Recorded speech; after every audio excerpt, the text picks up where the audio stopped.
உங்கள்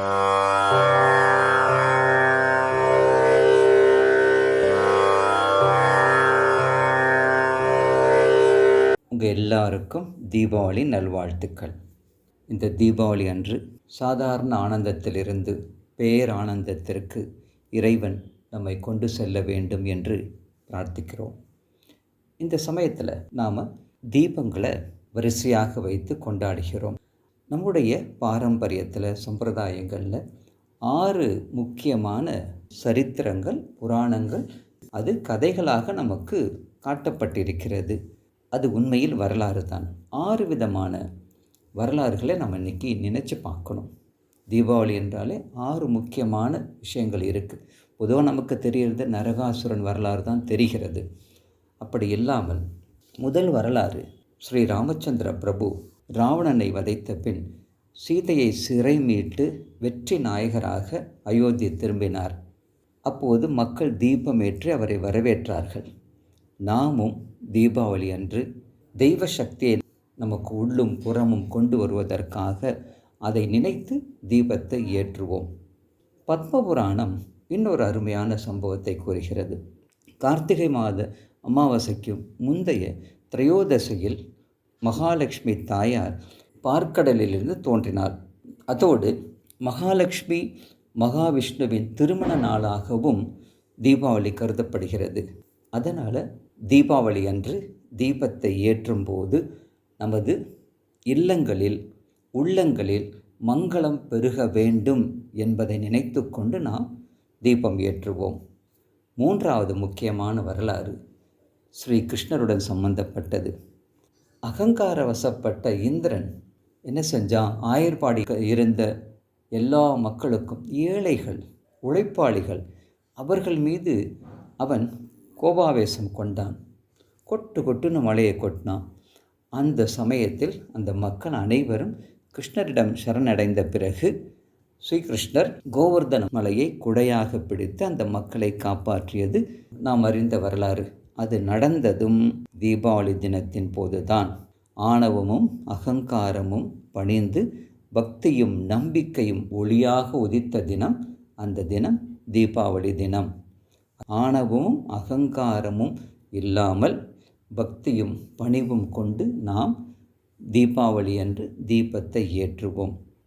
அடுத்த வரலாறு மகாபாரதம் சொல்லக்கூடியது. வனவாசமும் அஞ்ஞான வாசமும் முடிந்த பிறகு பாண்டவர்களும் திரௌபதியும் இந்திரபிரஸ்தம் திரும்பிய நாளே தீபாவளி எனப்படுகிறது.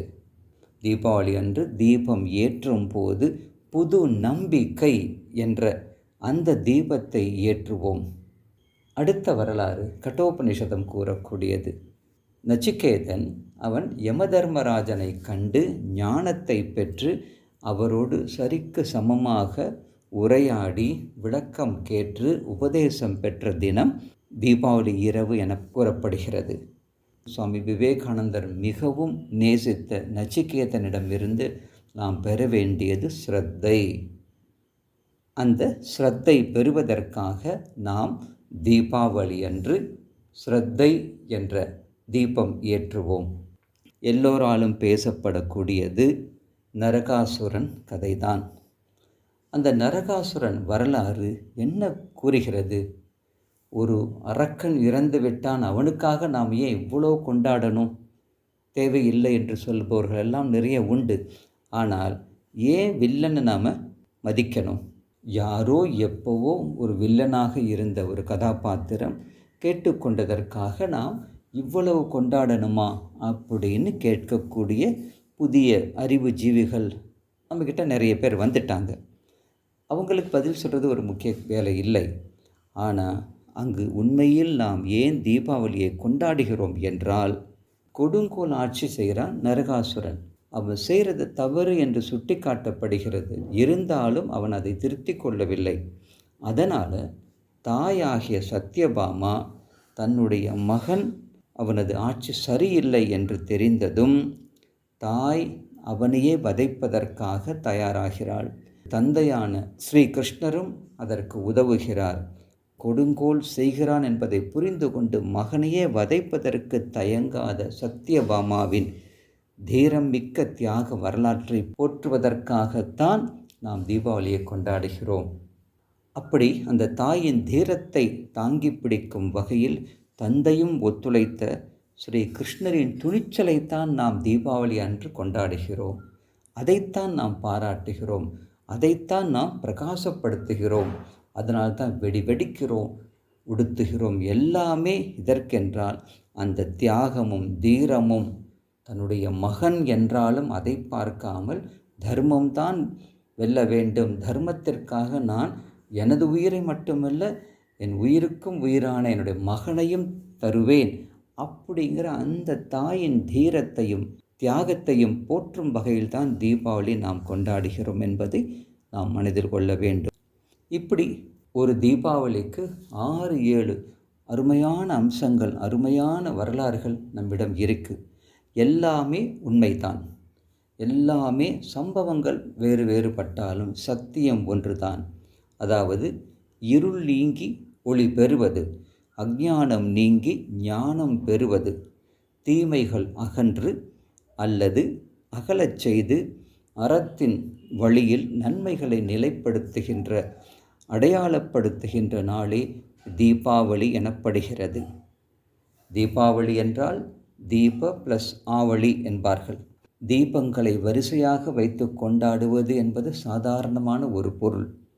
மகாகவி பாரதியார் சொல்வார், இந்த நல்ல நாளில் நன்றாக உடுத்தி ஆடை அணிந்து உண்டு வான வேடிக்கைகள் எல்லாம் செய்து சிறுபிள்ளைத்தனமாக தீபாவளியை நாம் கொண்டாடிவிடக்கூடாது என்று அவர் கூறுவார். எனக்கு இந்த நேரத்தில் எப்படி தீபம் ஏற்ற வேண்டும், நாம் ஏற்கனவே பார்த்தோம், ஸ்ரத்தை என்ற தீபத்தை ஏற்ற வேண்டும், புது நம்பிக்கை என்ற தீபத்தை ஏற்ற வேண்டும். இப்படியெல்லாம் இருக்கும்போது தீபம் எப்படி ஏற்றப்பட வேண்டும் என்ற ஒரு வரலாறு எனக்கு நினைவிற்கு வருகிறது. அதை உங்களுடன் இந்த நல்ல நாளில் பகிர்ந்து கொள்கின்றேன். குஜராத் மாநிலத்தில் சௌராஷ்டிரா பகுதியில் ஒரு 20 வயது பெண் ஒருத்தி வாழ்ந்து கொண்டிருந்தாள். அவளது வீட்டுக்கும் புகுந்த வீட்டிற்கும் கிட்டத்தட்ட ஒரு 10-15 கிலோமீட்டர் தூரம் இருக்கும். இரண்டுமே குக்கிராமங்கள்.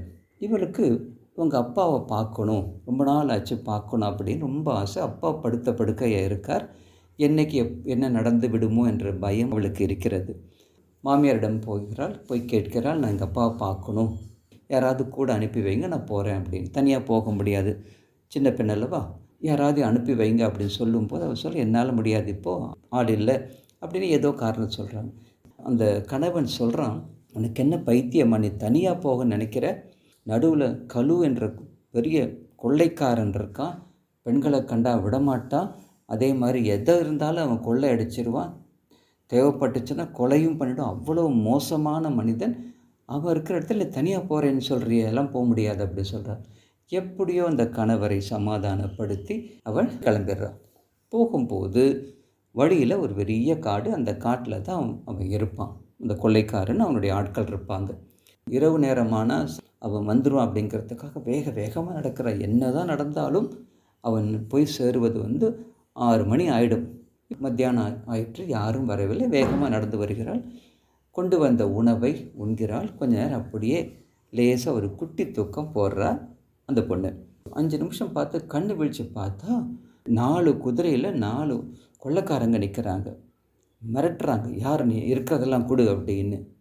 சட்டுன்னு இந்த பொண்ணுக்கு ஒரு எண்ணம் தோணுச்சு.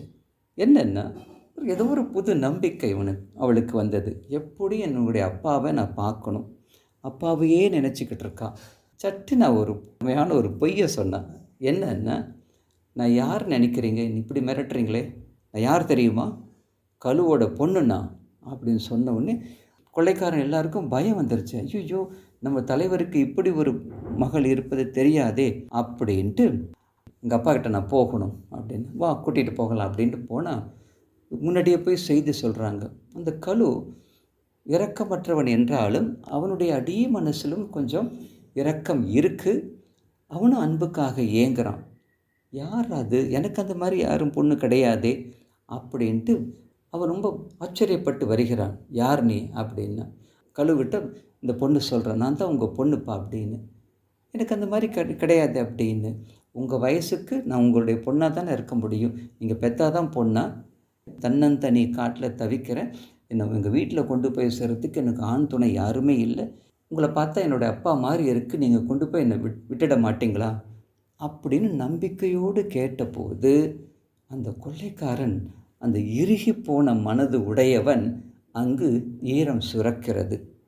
என்ன நம்புறியா? அவனுக்கு அது வரைக்கும் யாருமே அன்பு காட்டியதில்லை. எல்லாருமே வெறுத்தார்கள். எல்லோருமே அவன் முன்பு பயந்தார்கள்.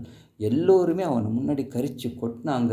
அப்படிலாம் இருக்கும்போது ஒருத்தி என்னை நம்புகிறாள், அது மட்டும் இல்லை அன்பு செய்கிறாள் அப்படின்னு தெரிஞ்ச உடனே, சரிம்மா நானே உன்னை கொண்டு போய் விட்றேன் அப்படின்னு சொல்லிட்டு கொண்டு போய் விட்டுறதுக்கு ஏற்பாடு செய்து விடுகிறார். போகிறதுக்கு முன்னாடி ஒரு கேள்வி, நீ எங்கேருந்து வர்ற? அந்த கிராமத்தோட பேர் சொல்கிறான். அப்படி சொன்ன உடனே, அடடா அந்த கிராமமா, சரி உனக்கு நான் ஒன்று சொல்கிறேன். நாங்கள் எங்கள் திட்டத்தின்படி இன்னும் ஒரு 2 நாளைக்கு பிறகு அந்த கிராமத்தில் இரவு வந்து கொள்ளையடிப்போம். அது எங்களுடைய தொழில். அது நாங்கள் வர்றோம். நீ என்ன செய், நீ உங்கள் வீட்டில் மட்டும் நாங்கள் கொள்ளையடிக்க மாட்டோம். நீ என்னுடைய மகள் அப்படிங்கிறதால உனக்கு எதுவும் நாங்கள் தீங்கு செய்ய மாட்டோம். அதுக்கு நீ என்ன செய்யணும், இரவு நாங்கள் ஒரு 12 மணிக்கு வருவோம்.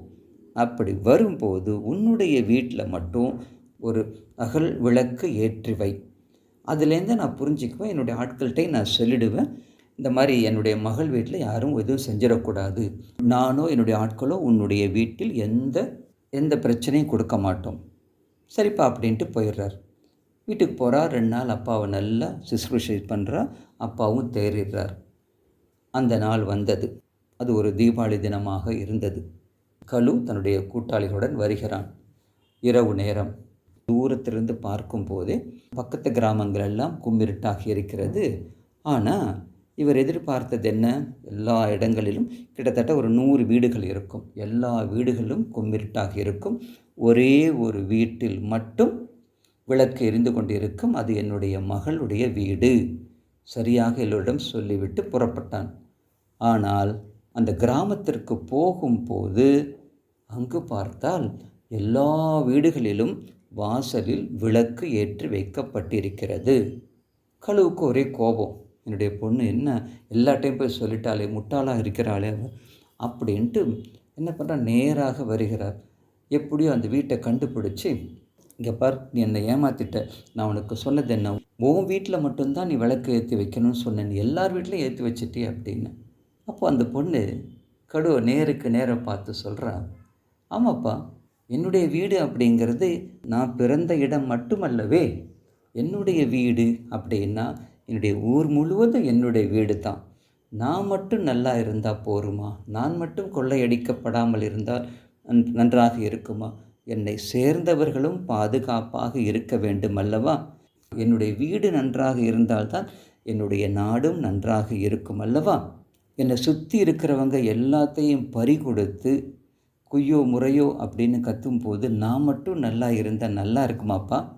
அதனால தான் நான் எல்லார்கிட்டேயும் சொன்னேன், எங்கள் அப்பா வருவார், வரும்போது விளக்கு வைத்து நாம் அவரை வரவேற்போம் அப்படின்னு சொன்னேன். இது தப்பாப்பா அப்படின்னு கேட்ட உடனேயே அந்த கழு கொள்ளைக்காரன் அப்படியே குதிரையிலேருந்து குதிச்சிடுறான். குதிச்சுட்டு, தாயே, எனக்கு இல்லாத பெரிய ஒரு குணம் உனக்கு இருக்குது, நான் மட்டும் நல்லா இருந்தால் போரும் அப்படின்னு தான் நான் நினைக்கிறேன். என்னை சேர்ந்தவங்களையும் அப்படி தான் நினைக்க வைக்கிறேன். அவங்களும் அப்படி தான் இருக்காங்க. ஆனால் நீ வயசில் சின்னவளாக இருந்தாலும் பண்பிலும் பக்குவத்திலும் நீ ஒரு தாயாக இருக்கிறாய். எவ்வளோ பெரிய மனசு உனக்கு. இந்த மனசு இருக்கிற ஒரு ஊர், இந்த மனசு இருக்கிற ஒரு பெண் வாழும் வீட்டில் நிச்சயமாக லக்ஷ்மி தேவி குடியிருப்பாள். சின்ன வயசுலேருந்து எனக்கு தாயோட அன்பு எனக்கு கிடைத்ததில்லை. எனக்கு இப்போ தெரியுது, என்னுடைய அம்மா சாகவில்லை, என்னுடைய அம்மா நீ தான் அப்படின்னு காலில் விழுந்து நமஸ்காரமே பண்ணுறான் இந்த கழு என்ற கொள்ளைக்காரன். இந்த கதை குஜராத்தில் சௌராஷ்டிரா பகுதியில் நடந்த ஒரு உண்மை சம்பவம். அன்பர்களே, இந்த தீபாவளி அன்று நாம் ஒவ்வொருவரும் எல்லோருமே ஒவ்வொரு விளக்கையாவது நாம் ஏற்றுவோம்.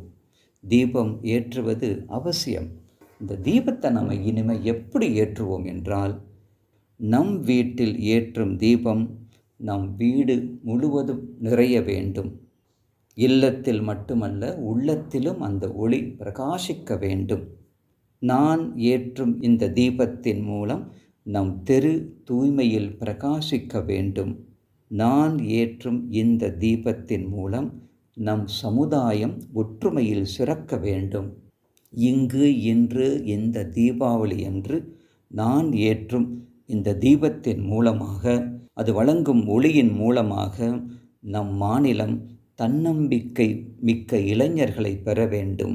இன்று இந்த தீபாவளியில் நான் ஏற்றும் தீபம், இதன் மூலமாக நம் நாடு சுய சார்பில் திளைக்க வேண்டும். இப்படி ஒரு பிரார்த்தனை செய்து தீபத்தை ஏற்றுவோம், தெய்வத்தை நாம் தெளிவோம்.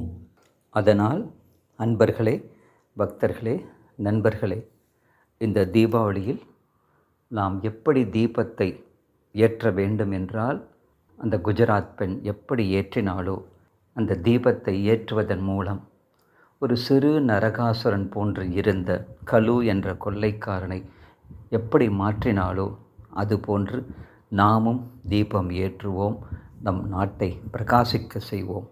ஜெய் ஸ்ரீ ராமகிருஷ்ணா. அனைவருக்கும் மீண்டும் ஒரு முறை தீபாவளி நல்வாழ்த்துக்களை தெரிவித்துக் கொள்கின்றேன். நன்றி, வணக்கம்.